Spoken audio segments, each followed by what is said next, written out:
Listen, Africa had a connection and relationship with God long before slavery. The reason why I got to deal with Africa is because from one man, one woman comes all people, all flesh, all blood. It says one man, one people. They try to make people believe that Africans deserve their plight back then and today because they didn't know God. And so we had to teach them God. We had to Christianize them. The devil is a liar. Long before the slave trade and long before slavery, all African people were aware and knew about this God who delivered his people out of Egypt with signs and wonders. The 10 Commandments, where God manifested his glory atop Mount Sinai, that happened in Africa. It said where? Well, what does it say in our verse? It says Abraham go to Canaan. Who is Cain? He's from Ham. He's a Canaanite. I gave you the description last week of those people, of Adam and Adam. And so in Africa, God manifests his glory. Now, can you imagine God manifesting his glory in a burning bush? Moses, take off your shoes, for the ground you're standing on is holy ground. Can you imagine God manifesting his glory on Mount Sinai with fire and smoke?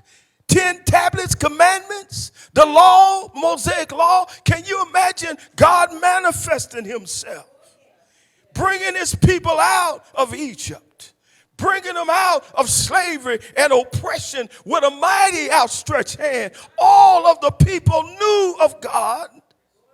They knew about God's fiery presence in the burning bush.